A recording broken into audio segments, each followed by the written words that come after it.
గిమ్మా గ్రామ BC SC ST ప్రజలకు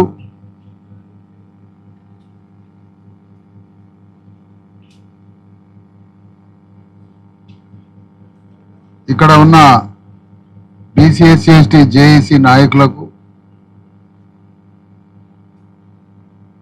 అందరికీ నమస్తే. జై భీమ్, జై భారత రాజ్యాంగం.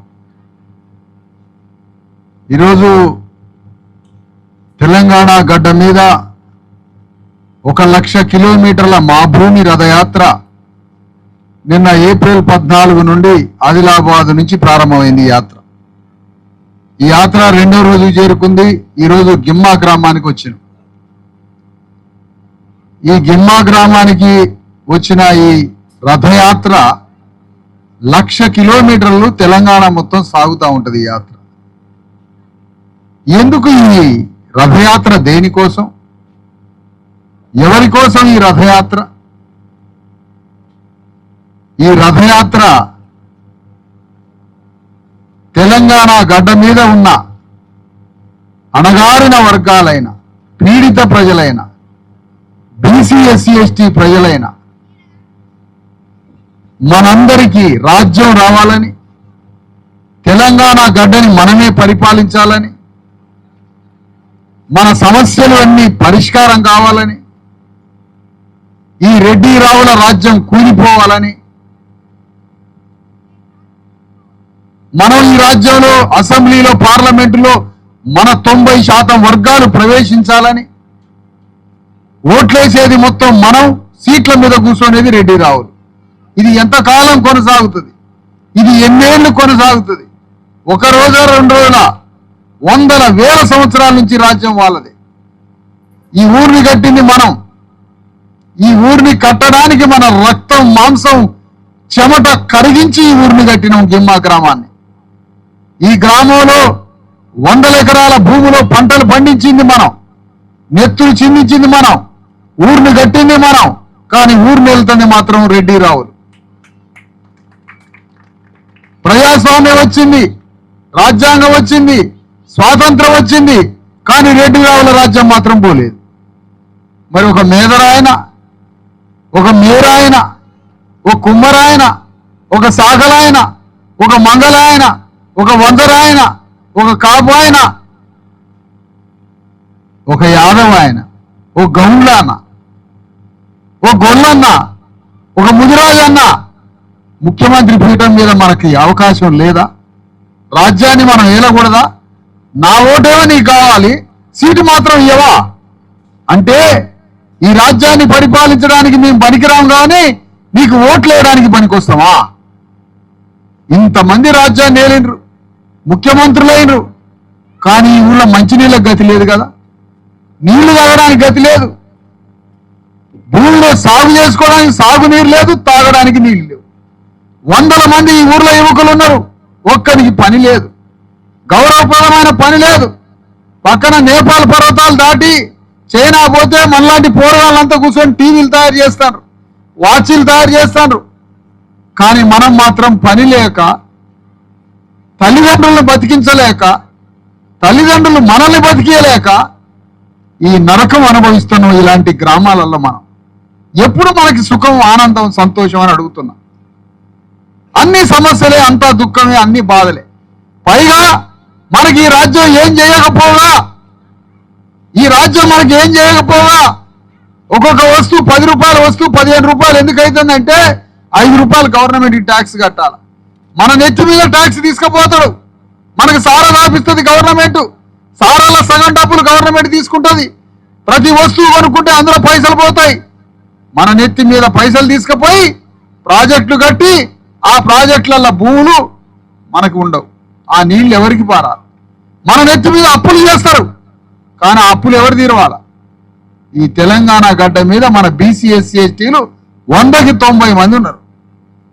100కి 90 మంది ఉన్నోడికి రాజ్యం లేదు, 100కి 90 మంది ఉన్నోడికి భూ లేదు, 100కి 90 మంది ఉన్నోడికి ఉద్యోగం లేదు, 100కి 90 మంది ఉన్నోళ్ళకి హాస్పిటల్ లేదు, 100కి 90 మంది ఉన్నోళ్ళకి బడి లేదు, స్కూల్ లేదు, చేతి నిండా పని లేదు. దీని అంతటికీ పరిష్కారం ఏంటి? రెడ్డి రావుల రాజ్యాన్ని దింపాలా, మన సబ్బండ కులాలు సింహాసనం మీద కూర్చోవాలి. ఇది మన కార్యక్రమం. దానికోసం ఎవరు మాట్లాడాలా ధైర్యంగా? ఒకరు లేదు, ఒక వెలమ ద్వారా దిగకపోగా ఒక రెడ్డి ద్వారా, ఒక రెడ్డి ద్వారా దిగిపోగా ఒక వెలమ ద్వారా. ఏం మేదరాయన అసెంబ్లీలోకి పోవద్దా? మేరాయన అసెంబ్లీలోకి పోవద్దా? కుమ్మరాయన అసెంబ్లీలోకి పోవద్దా? వడ్రంగాయన అసెంబ్లీలోకి పోవద్దా? ఒక గొల్ల అయినా, గౌండ్ల అయినా, ముదిరాజు అయినా, మాదిగా అయినా, మాల అయినా ఈ రాజ్య సింహాసనం మీద మేము కూర్చోవద్దా? కానీ మా ఓట్ల కోసం బిచ్చగాళ్ళలాగా తిరుగుతారుగా మా చుట్టూ. అందుకనే మేము అంటున్నాం, ఈ ఊరిని కట్టడానికి ఏ రెడ్డి ఏ వెలమ చెమట చుక్క గారిందా? ఈ భూమి దున్నడానికి ఒక వెలమ ద్వారా చెమట చుక్క గారిందా? ఈ భూమి దున్నడానికి, ఈ ఇల్లు కట్టడానికి, ఈ ఊర్లో రంగులు వేయడానికి, ఆ వాటర్ ట్యాంక్ కట్టడానికి ఏ అగ్ర కులాల చెమట చుక్కలు పడవు. వాళ్ళ నెత్తురు రాలదు, వాళ్ళ రక్తం మరగదు, వాళ్ళ కండలు గరగవు. మన కండలు గరగాల్సిందే, మన నెత్తురు చిందాల్సిందే, మన చెమట గారాల్సిందే. అందుకనే బీసీ ఎస్సీ ఎస్టీలు ఈ తెలంగాణ గడ్డ మీద రాజ్యానికి వచ్చి తెలంగాణని పరిపాలిస్తేనే మన దుఃఖం పోతుందని ఇవాళ తెలంగాణ గడ్డ మీద ఒక 3 సంవత్సరాల 3 నెలలు 1,00,000 కిలోమీటర్ల రథయాత్ర తెలంగాణ గడ్డ మీద నిన్న ప్రారంభమైంది ఆదిలాబాద్ పట్టణంలో. అక్కడి నుంచి గిమ్మా గ్రామానికి వచ్చినాం. ఈ గిమ్మా గ్రామంలో ఉన్న రెడ్డి వెలమ దొరల దిమ్మ తిరగాలని ఇక్కడికి రావడం జరిగింది మీ గ్రామానికి. అందుకని నేను కోరుతున్నాయా, మన బిడ్డల కోసం పోరాటం ఇది. మీ కడుపున పుట్టిన బిడ్డల కోసం పోరాటం. ఈ పోరాటం ఎవరి కోసమో కాదు. రాబోయే రోజులు గడ్డు రోజులు. రాజ్యాంగం తీసేస్తారట, మన హక్కులని తీసేస్తారట. ఇంకెట్లా బతకాలనో ఆలోచించండి. అందుకనే ఈ రాబోయే గడ్డు రోజులు వస్తే మన బిడ్డల భవిష్యత్తు అంధకారంలో పడుతుంది. నీ కడుపున పుట్టిన బిడ్డలు, వాళ్ళ కోసం మనం కష్టపడి ఒక దారి వేయాలి.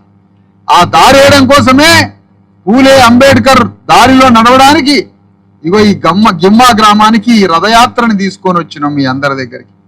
మనం అందరం కలిసికట్టుగా 90% బీసీ ఎస్సీ ఎస్టీ కులాలు ఒక జేఏసీగా ఏర్పడాలి. ఆనాడు తెలంగాణ రాష్ట్రం రావడానికి అన్ని కులాలు ఒకటై ఆంధ్రోని జరిగినాం, తెలంగాణ తెచ్చుకున్నాం. తెలంగాణ తెచ్చుకొని మళ్ళీ రెడ్డి రావుల చేతిలో పెట్టినాం. నేనేమంటానంటే వచ్చిన తెలంగాణలో బీసీ ఎస్సీ ఎస్టీలంతా ఒక్కటై ఆనాడు ఆంధ్రోని జరిగినట్టుగా ఇప్పుడు రెడ్డి రావులను తరిమి కొట్టి మనం రాజ్యానికి రావాలి. ఆనాడు ఆంధ్రోని జరిగినాం, గోదాక ఆంధ్రోడు అన్నాం. ఆంధ్రోడు ఇక్కడ ఉండొద్దన్నాం. మరి రెడ్డి రావులు ఎంతకాలం ఉంటారు? వీళ్ళ రాజ్యం ఎంతకాలం? మీరు బతకండి, మీ పని మీరు చేసుకొని బతకండి. మా ఓట్లతో ఏం పని? ఈ రాజ్యం మా 90% సూదరులకు రావాలా? ఈ రాజ్యం మాకు రావాల్సిన రాజ్యం మీరెవరు మింగడానికి? మన లెక్కలు లేని కులగణన లెక్కలలో వెలమోళ్ళు 100కి సగం కూడా లేడట, ఒక్కరు కూడా లేడట. 100కు ఒక్కరు లేడు. రెడ్లు 100కి 4 లేరు. మన సబ్బడ్డ కులాలు 100కు 90% ఉన్నదని తేలిపోయింది లెక్క. లెక్క తేలినాక భూమిని పంచు. 10 లక్షల ఎకరాల భూమి కావాలి మాకు. తెలంగాణ గడ్డ మీద 20 లక్షల ఎకరాల భూమి మాకు రావాలి. ఇప్పుడు సంపద రావాలి మాకు. రాజ్యంలో 90% వాటా రావాలా. మొత్తం పోరాటాలకు ఉద్యోగాలు రావాలి. కానీ రాజ్యం, సంపద, భూమి, డబ్బులు మొత్తం ఒక్క 2-3 కులాల చేతిలో ఉండటం నేరం కాదా అని అడుగుతున్నాం. ఇది ఎంతవరకు న్యాయం అని అడుగుతున్నాం. అందుకనే ఈ తెలంగాణ గడ్డ మీద మన రాజ్యం రావడానికి, మన హక్కుల కోసం ఇవాళ పార్లమెంటులో బీసీల బిల్లు ఆగిపోయింది. మనకు 42% రిజర్వేషన్లు రావాలా, పార్లమెంట్ అమలు చేయాలి. మనకు 33% మహిళల కోటా వచ్చింది. మన మహిళలు సబ్బన్న కులాలు అసెంబ్లీలోకి పోవాలా. మళ్ళీ రెడ్డి రావుల మహిళలే అసెంబ్లీలోకి పార్లమెంట్లోకి పోతారట. ఆ చట్టంలో ఉపకోట కావాలా. ఎస్సీ ఎస్టీలకి జనాభా నిష్పత్తి ప్రకారం మనకి రిజర్వేషన్లు పెంచాలా. ఈ రెండే కాదు, పార్లమెంట్లో అసెంబ్లీలో బీసీలకి చట్టసభల్లో రిజర్వేషన్లు కావాలి. 20 లక్షల ఎకరాల భూమిని పంచాలి. మనందరికీ ఉద్యోగాలు రావాలి. ఇవన్నీ రావాలంటే ఈ రాష్ట్రంలో పోరాడాలి. నువ్వు మేఘరాయనవి, నువ్వు మంగళాయనవి, నేను మాదిగాయని అని విడివిడిగా సంఘాలు పెట్టుకున్నాం. కానీ మన విడివిడిగా ఉన్నటువంటి బీసీ ఎస్సీ ఎస్టీ సంఘాలన్నీ ఒక్కటై బాణం విసిరి కొడితే వెలమ దొరల గుండెలకి తగలాల మనందరం కలిసి ఈ సంఘం పెట్టి. అందుకని ఇవాళ గ్రామంలో నాది మేదర సంఘం, నాది కుమ్మరి సంఘం, నాది కాపు సంఘం, నాది వడ్డెల సంఘం, ఎరకల సంఘం, గొల్ల సంఘం అనుకున్నాం, మంచిదే. కానీ అది నీ కులానికి ఉపయోగపడే సంఘం. కానీ ఊరు మొత్తాన్ని రాజ్యాన్ని ఏలాలంటే, తెలంగాణ గడ్డ మొత్తాన్ని ఏలాలంటే బీసీఎస్సీ ఎస్టీలంతా ఒక్కటై ఒక సంఘం పెట్టాలి. బీసీఎస్సీ ఎస్టీలు 90% అంతా ఒక్కటై సంఘం పెట్టి రెడ్డి రావుల రాజ్యం యొక్క అంతు చూసి మన బీసీఎస్సీ ఎస్టీల మీద రాజ్యాన్ని ఏలడానికి పార్టీలకు సంబంధం లేదు, కుల సంఘాలకు సంబంధం లేదు. కానీ బీసీఎస్సీ ఎస్టీలు ఏ పార్టీలన్నా ఉండండి, మనమంతా ఒక్కటై మన ధర్మాన్ని పాటించాలి. ఏమిటా ధర్మం? తెలంగాణ గడ్డ మీద మనం రాజ్యానికి రావాలి. అందుకోసం బీసీఎస్సీ ఎస్టీల ఒక్కటం కావడానికి బీసీఎస్సీ ఎస్టీ జేఏసీ అని పెట్టినాం. జేఏసీ అంటే ఒక కార్యం చేయడానికి అందరం కలవడం.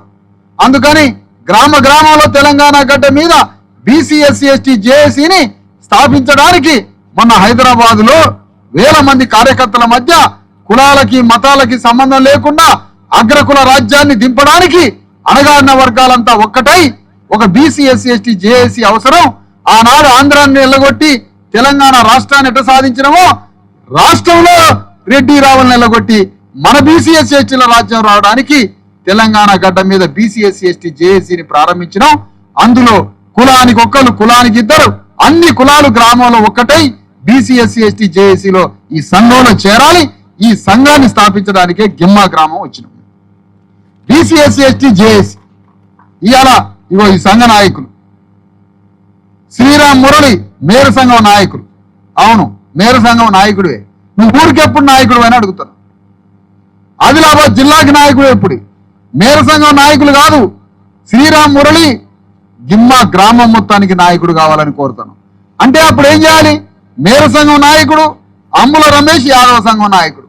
ఈ యాదవ సంఘం మేర సంఘం రెండు కలిస్తే ఆ తర్వాత Kola Parameshwar ex sarpanch BC, Kola Bhojanna ex MPTC, Kalla Mohan ex sarpanch, Thingani Ramesh ఉప సర్పంచ్, నీలం శ్రీకాంత్ ఉప సర్పంచ్, సదారి రామన్న పిఎస్సిఎస్ డైరెక్టర్, నరోత్తం మున్నూరు కాపు సంఘం, ఆ తర్వాత గాజుల సన్ని మున్నూరు కాపు సంఘం, గాజుల గాబినన్ ఏందయ్యా వడ్రంగి సంఘం, బావుని దేవగావ్ గంగపుత్ర సంఘం, బొమ్మెన సంతోష్ కుమ్మరి సంఘం, ఆవునూరి శ్రీనివాస్ నాయి బ్రాహ్మణ సంఘం, కేరకల్ నిలాస్ రజక సంఘం, జట్టు జానన్ సంజీవ్ పద్మశాలి సంఘం నాయకులు, చిట్యాల సంజీవ్ జట్టు గజనాన్ పద్మశాలి సంఘం నాయకులు, దాసరి చిరంజీవి మాల సంఘం నాయకులు, నారాయణ మాదిగ సంఘం నాయకులు. వీళ్ళందరూ కలిస్తే ఊళ్ళో 95% ఉన్నారు. రెడ్డి రావులు కలిస్తే 5 లేరు. ఊరు మొత్తం ఎవరిది? భూములన్నీ ఎవరి? రాజ్యం అంతా ఎవరిది? హైదరాబాద్లో రాజ్యం ఎవరిది? ఈ సంపద అంతా ఎవరిది? నిజాం దొరల కానించి రెడ్డి రావు దొరలదే రాజ్యం. మనం కూలినాలు చేసి బతికేటోళ్ళం. బట్టలు సరిగ్గా ఉండవు, కడుపులో తిండి సరిగ్గా ఉండదు, చూయించుకోవడానికి హాస్పిటల్ ఉండదు, పోరగాలను చదివడానికి స్కూల్ ఉండదు. మనం రోజు శ్రమ చేసి ఇంత కోటర్ తాగితే ఆ కోటర్లో 100 రూపాయలలో 50 రూపాయలు రేవంత్ రెడ్డి తీసుకుంటాడు. ఇదే మన బతుకు.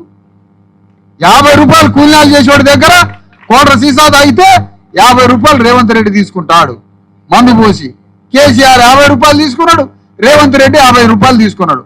మన రాజ్యం వస్తే వైన్ షాపుల్లో బద్దలు కొడతాం గొడ్డలు తీసుకొని, సారాలు గీరాలు బంద్ చేస్తాం, ఆరోగ్యానికి మంచి ఆహారం పెడతాం. ఇది మన రాజ్యం. స్కూల్స్ని అమెరికా స్కూల్స్ లాగా తయారు చేసుకొని మన బిడ్డల్ని గొప్ప వాళ్ళని తయారు చేస్తాం. మన పిల్లల్ని గొప్ప వాళ్ళని చేయడం కన్నా మనకి ఏం కావాలో చెప్పండి? నీ కడుపున పుట్టిన బిడ్డల్ని డాక్టర్లని ఇంజనీర్లను చేసి అమెరికా పంపి వాళ్ళని గొప్ప వాళ్ళుగా తయారు చేయడమే కదా మన కళ. దానికి అవకాశం ఉందా ఈ స్కూళ్ళల్లో, ఈ హాస్టళ్ళల్లో? అందుకనే ఈ మన రాజ్యం తెచ్చుకోవాలా. రెడ్డి రావులు ఎవరు నోరు తెరిచిన 1000 కోట్లు వ్యాపారాలు, భూములు, సంపదలు, అమెరికాలు ఏ వాళ్ళ పని.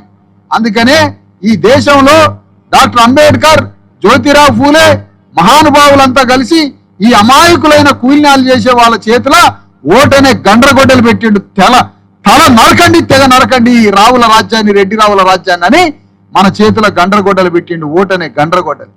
ఆ గొడ్డలతోటి ఎన్నికల సమయంలో ఈ అగ్రకుల రాజ్యాన్ని నరికి పారేసి మన అణగారిన వర్గాల రాజ్యాన్ని తెచ్చుకుంటే నీ బిడ్డలకి, నీ కడుపున పుట్టిన బిడ్డలకి ఒక గౌరవం బతికే అవకాశం. అందుకోసమే తెలంగాణలో బీసీ ఎస్సీ ఎస్టీల జేఏసీని తీసుకొచ్చినావు. నువ్వు ఏ పార్టీలన్నా ఉండు, ఏ కుల సంఘంలో ఉండు, కానీ మన అణగారిన వర్గాలందరికీ ఒక సంఘం కావాలి ఊళ్ళే. అదే బీసీ ఎస్సీ ఎస్టీ జేఏసీ సంఘం. అందరం ఒక్కటైదాం, ఈ ఊరిని పరిపాలిద్దాం, ఆదిలాబాద్ జిల్లాని పరిపాలిద్దాం, తెలంగాణ గడ్డని పరిపాలిద్దాం. అంతిమంగా భారతదేశంలో అణగారిన శూద్ర అతిశూద్ర సబ్బండ కులాలు దేశాన్నే పరిపాలించి మన రాజ్యాన్ని ఏలుకుంటే మన బిడ్డలకి సుఖ సంతోషాలు వస్తాయని కోరుతాం. అందుకోసమే ఈ గిమ్మా గ్రామస్తులంతా బీసీ ఎస్సీ ఎస్టీ జేఏసీ జెండా కింద ఒక్కటి కావాలని కోరుతా ఉన్నా. ఇది కులాలకి లేదంటే వేరు కాదు, ఇది అందరం ఒక్కటి కావాలి. అణగారిన పీడిత వర్గాలమంతా ఒక్కటి కావాలి. మనమంతా శ్రామిక వర్గం. ఎవరి కడుపులో న్యూట్రిషన్ పౌష్టికాహారం లేదు, అనారోగ్యాల పాలవుతారు, నిటారుగా నిలబడలేకపోతారు, ఎముకల బలం లేదు, ఒంట్ల నెత్తురు లేదు, మెదడుల బలం లేదు. ఇవన్నీ మన ఆరోగ్యాలని దెబ్బతీస్తుంది ఈ రాజ్యం. అందుకని మనం శక్తివంతులుగా, ఆరోగ్యవంతులుగా, బలవంతులుగా, మంచి ఆరోగ్యంతో బతకాలంటే మన రాజ్యం రావాలి. ఒక్కగానొక్క జీవితం అన్యాయంగా ముగిసిపోతుంది. ఇట్లా కనపడ్డాడు ఇట్లా చచ్చిపోతున్నాడు. అందుకని ఇట్లా చావులు కాదు మనకు కావాల్సింది. 100 ఏళ్ళు ఆరోగ్యంగా బతకాలి. మన తాతలు ముత్తాతలు అయాల తిండి లేక చచ్చారు. ఆనాడు ఈ దొరల దగ్గర పని చేసిర్రు, ఒంటి కాళ్ళ మీద నిలబడ్డారు. సొక్కా లేకుండా 12 దాకా 2 దాకా బువ్వ లేకుండా గుడ్డలు ఆయి ఏదో బట్టలకి ఇంత చదువుకొని వచ్చి అవి తీసుకొచ్చి 10 మంది పిల్లలకు పెట్టిండ్రు. నాన్న జాది మన అయ్యలు చచ్చిపోయారు. వాళ్ళు తీసుకొచ్చిన జీవితం ఇది. కానీ మన అయ్యలకి తాతలు ఈ జన్మనిచ్చిర్రు కదా, వాళ్ళకి మనం ఏమి ఇవ్వాలి? వాళ్ళ ఆత్మలకి మనం ఇవ్వాల్సింది తెలంగాణ గడ్డ మీద మన తాతలకి తండ్రులకి రాజ్యం తీసుకొచ్చి చూపియాలా. ఆ రాజ్యాన్ని మన కడుపున పుట్టిన బిడ్డల చేతిలో పెట్టాలి. అందుకని ఇవన్నీ కడుపులో పెట్టుకొని గుర్తు పెట్టుకోవాలి. ఆనాడు తెలంగాణ ఉద్యమం జరిగింది, అందరం కలిసి ఆంధ్రోని నిలగొట్టినాం, సంతోషపడ్డాం. కానీ ఏమైంది? పెనం మించి పొయ్యిల పడింది. అందుకని ఇవ్వాలంటున్నా, ఆనాడు ఆంధ్రోని నిలగొట్టినాం. కానీ తెలంగాణ గడ్డ మీద ఏ పార్టీ అధికారం వచ్చినా, తెలంగాణ వచ్చినా, దేశ స్వాతంత్రం వచ్చినా, కమ్యూనిస్టులు వచ్చినా, బీజేపీ వచ్చినా, కాంగ్రెస్ వచ్చినా, బీఆర్ఎస్ వచ్చినా, ఎవరు వచ్చినా కూడా ఆ జెండాలు మాత్రం రెడ్డి రావుల చేతుల్లోనే ఉంటున్నాయి. వాళ్ళ చేతుల్లో మాత్రం రాజ్యం పోవటంలే. ఏదైనా రాని, ఏ పార్టీ అయినా రాని, వాళ్ళ చేతుల్లో రాజ్యం ఉంటుంది. కానీ బీసీ ఎస్సీ ఎస్టీ జేఏసీ వాళ్ళ చేతిలో ఉన్న రాజ్యాన్ని గుంజుకోవడానికి వచ్చింది బీసీ ఎస్సీ ఎస్టీ జేఏసీ. అందుకని మనమంతా ఒక్కటైదాం, మన బిడ్డల భవిష్యత్తు కోసం పోరాడదాం. ఊళ్ళో ఎన్నో సమస్యలు ఉన్నాయి. అగో ఆ చెరాట, ఆ బ్రిడ్జి, అది ఎప్పుడు పూర్తయిందో తెలియదు, అది ఎప్పుడు కడతారో తెలియదు, దాంతో ఎప్పుడు బతుకుతామో తెలియదు. ఊళ్ళో ఎవరి చేతిలో పని లేదు, అంతా నిరుద్యోగులు. మనందరికి కలిపి నేను ఒక మాట అంటాను, యువకులందరికి కలిపి ఒక మంచి షెడ్ వేసి ఊరు బయట పెద్ద షెడ్ వేసి, ఆ షెడ్లో ఒక 10 కోట్లు 20 కోట్లు ఇచ్చి మన చేతిలో ఆ టీవీలు బాగు చేసేదో, టీవీలు తయారు చేసే కంపెనీయో, వాచీల కంపెనీయో, లేకపోతే కంప్యూటర్లు తయారు చేసేదో అలాంటి మిషన్లు పెట్టి ఇక్కడే రోజు ఒక మనిషికి 1000 రూపాయలు రోజుకి వచ్చే ఒక పని కలిపించగా ఈ గవర్నమెంట్. ఆనందంగా బతుకుతాం కదా. వైన్ షాపులు తీసేసి, మందమ్మడం తీసి, ఊరు బయట ఏ ఊరు బయట ఒక ఫ్యాక్టరీ పెట్టి మనందరి చేతుల పరిచి సాయంత్రానికి ఇంటికి పోయి ఓ ముద్ద మధ్యాహ్నం పూట అన్నం తిని మన భార్య పిల్లల్ని చూసుకునే ఉద్యోగాలు ఇయ్యదా ఈ గవర్నమెంట్? అలాంటి కంపెనీ పెట్టియదా? బజార్ల పడి సుతారు పనులు చేయాలా, కూలినాలు చేసి రక్తం ఏరులై పారేటట్టుగా ఎముకలు ముక్కలు చేసుకోవాలా? వచ్చి వైన్ షాప్లో 200 రూపాయలు పెట్టి తాగి 100 రూపాయలు వాడు గవర్నమెంట్ పొందకు కొట్టాలి. ఏం బతుకులు అంటాను. పోనీ ఎముకలన్నీ నాశనమైనవి, ఒళ్ళంతా గుల్లయింది.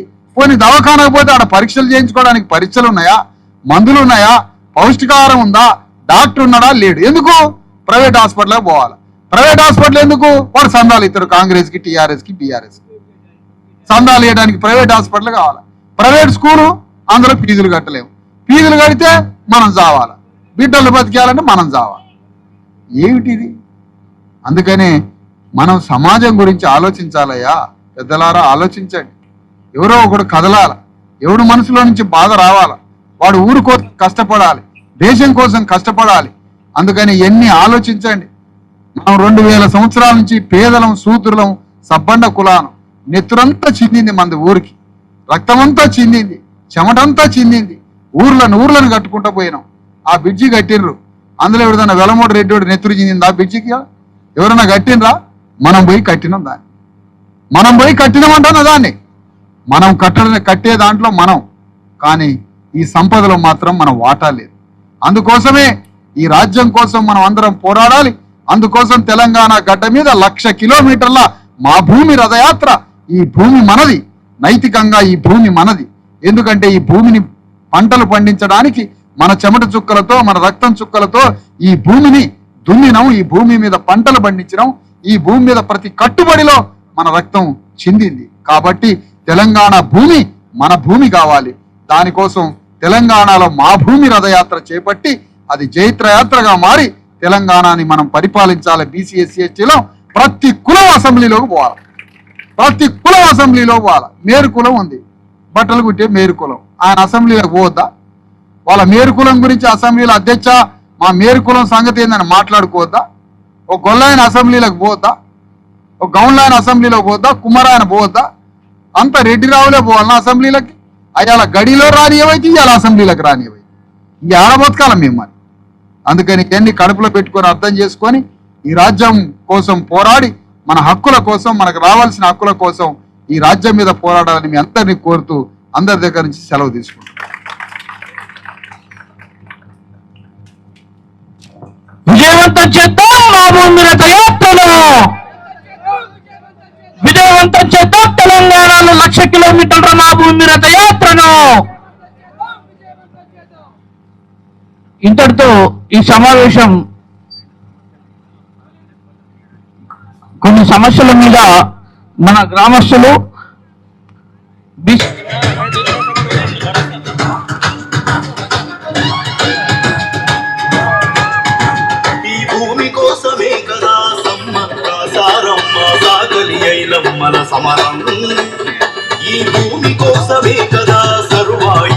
ఇందిరమ్మ ఇళ్ల నిర్మాణం గురించి మనవి చేయందేమనగా ఎస్సీ ఎస్టీ బీసీ అర్హులైన పేదలందరికీ గ్రామంలో ఎన్నో ఏళ్ల నుంచి జీవిస్తున్నాం, కానీ ఇప్పటి వరకు ఉండడానికి ఇల్లు లేదు.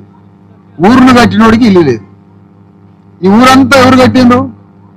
ప్రతి కట్టడం ఎవరు కట్టిండ్రు? మనం కట్టినాం. కట్టినోడికి ఊళ్ళో ఇల్లు లేదు. ఇందిరమ్మ ఇల్లు అంటారు, డబుల్ బెడ్రూమ్లు అంటారు. ఒక డబుల్ బెడ్రూమ్ ఎక్కడ రాలే, డబుల్ బెడ్రూమ్ రాలే. డబుల్ సమాధులు వచ్చినాయి మన కొంపల. ఒక్కొక్క ఇంటికి 2 గోరీలు వచ్చినాయి. 2 పీలికలు వెళ్తే 2 గోరీలు కట్టినాం, కానీ డబుల్ బెడ్రూమ్లు మాత్రం రాలే. ఇందిరమ్మ ఇల్లు రాలే. ఊర్లను కట్టాలా, దేశాన్ని కట్టాలా, బ్రిడ్జీలను కట్టాలా, మొత్తం రోడ్లు వేయాలా.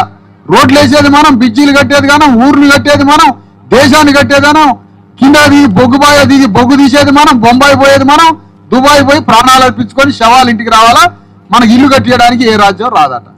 మాట్లాడితే 1,000 కోట్ల రూపాయలు, లక్షల కోట్ల రూపాయలు అమెరికా నుంచి ఎవడో వస్తాడు, జపాన్ నుంచి ఎవడో వస్తాడు. నీకు ఉండడానికి ఊళ్ళో ఇల్లు కట్టడానికి గవర్నమెంట్ రాదు. మరి ఓట్లు ఎందుకు వేస్తాను ఈ దొంగలకంటన్నా?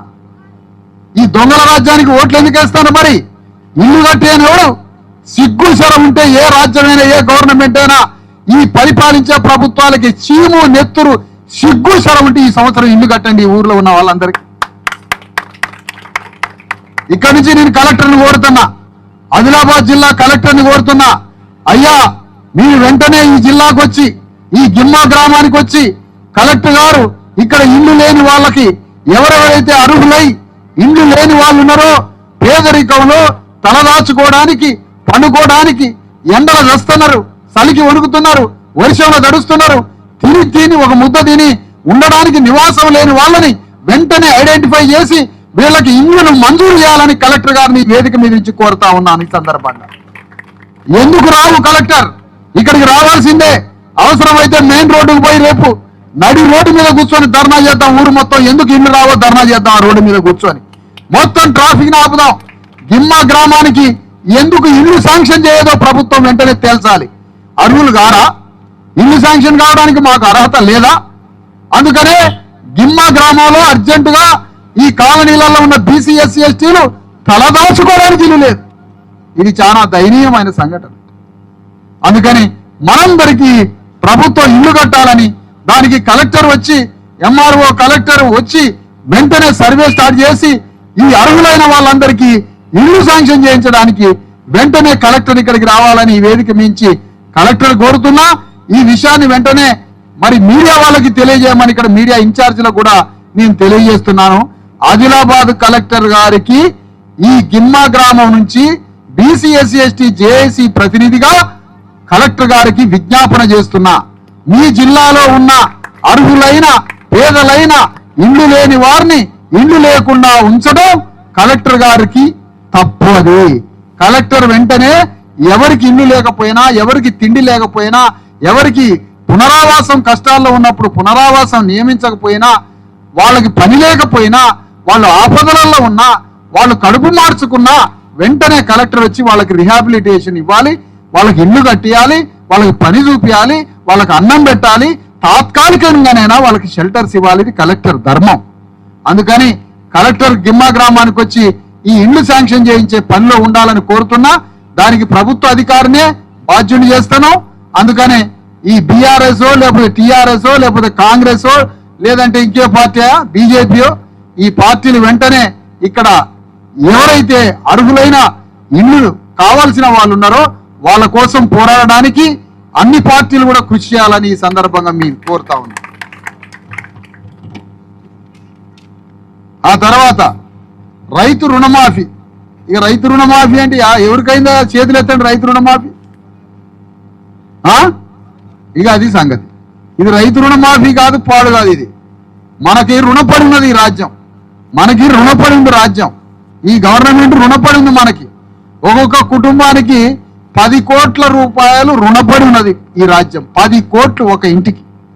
10 కోట్లు మాకు ఇచ్చి మా కాళ్ళకి దండం పెట్టాలి రెడ్డిరావు ప్రభుత్వాలు. అయ్యా మేము ఇన్నాళ్ళు తప్పు చేసి మిమ్మల్ని దోపిడీ చేసినాం, మీ రక్త మాంసాలు దోసుకున్నాం, మీకు భూమి ఇవ్వలేదు, వేల సంవత్సరాల నుంచి వెట్టి చాకిరీ చేయించినాం, పెద్ద పెద్ద అగ్రకులాల ఇళ్లలో బాంఛం ద్వారా నీ కాళ్ళు మొక్కుతామని వాళ్ళ ఇళ్లలో ఎట్టి చాకిరీ చేసినాం, అంగుళం భూమి లేకుండా మా తాతలు వాళ్ళ ఇళ్లలో పని చేసిండ్రు, వాళ్ళకి బానిసలైనరు, ఒక బస్తా జొన్నల కోసం ఒక గిన్నెడు గంజి కోసం వాళ్ళ ఇంట్లో 6-7 ఏళ్ల పిల్లగాళ్ళే బానిసలుగా మారిండ్రు. ఇంత దోపిడీ చేయించుకున్నారు కదా, అందుకని ఒక ఇంటికి 10 కోట్లు ఇచ్చి మా కాళ్ళకు దండం పెట్టినా మీ రుణం తీరదు. అంత పెద్ద దోపిడీ చేశారు. కాబట్టి అర్జెంటుగా రుణమాఫీ అర్హులైన ఆ రుణం ఏదైతే ఉందో రైతు రుణమాఫీని వెంటనే అమలు చేయాలని ఈ వేదిక నుంచి కలెక్టర్ను కోరుతా ఉన్నాను. ఈ వేదిక మీద నుంచి ఈ విషయంలో కూడా మనం ఇళ్ల గురించి, రైతు రుణమాఫీ గురించి, ఆ బ్రిడ్జి నిర్మాణం గురించి, ఇక్కడ యువకులందరికీ ఉపాధి కల్పించడం గురించి ఆ రోడ్డే మన ఆయుధం. ఆ రోడ్డు మీద మనం కూర్చొని ధర్నా చేసి మొత్తం ట్రాఫిక్ ని స్తంభింపజేసి మన సమస్యల్ని ప్రభుత్వ దృష్టికి తీసుకొచ్చి వెంటనే పరిష్కారం అయ్యే విధంగా మన జాయింట్ యాక్షన్ కమిటీ పోరాడాలని, ఆ జాయింట్ యాక్షన్ కమిటీ ఇప్పుడున్న కుల సంఘాలందరినీ కమిటీగా అందులో పెట్టి సభ్యులందరినీ చేర్చి జాయింట్ యాక్షన్ కమిటీ చేయడానికి ఇక్కడున్న స్థానిక నాయకులు వెంటనే రేపే చర్య ప్రారంభించాలి, రేపే రిజిస్టర్ పెట్టాలి. బీసీ ఎస్సీ ఎస్టీలందరినీ కుల సంఘాలందరినీ నువ్వు ఏ పార్టీలోనే ఉన్నాయో మాకు సంబంధం లేదు.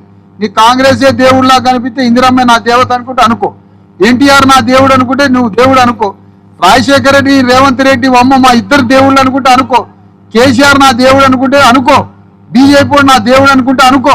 ఆ దేవుళ్ళు ఏం చేసిర్రో నీకు తెలవాలా, ఆ దేవుడికి తెలవాలి. కానీ బీసీ ఎస్సీ ఎస్టీ జేఏసీ మాత్రం జ్యోతిరావు ఫూలే అంబేద్కర్ దేవుళ్ళు పెట్టిన సంఘం ఇది. ఈ దేవుళ్ళ సంఘంలోకి మాత్రం నువ్వు రావాలి. ఈ సంఘంలోకి వస్తే మన సమస్యలు పరిష్కారం అవుతాయి.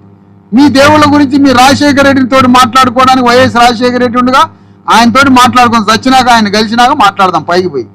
ఇప్పుడు మాత్రం జ్యోతిరావు పూలే, డాక్టర్ అంబేద్కర్ రాజ్యాంగం పెట్టిన సంఘమే బీసీ ఎస్సీ ఎస్టీ జేఏసీ సంఘం.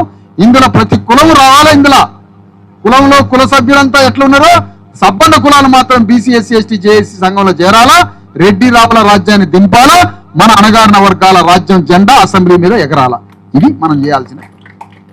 అందరికీ సెలవు. నమస్తే.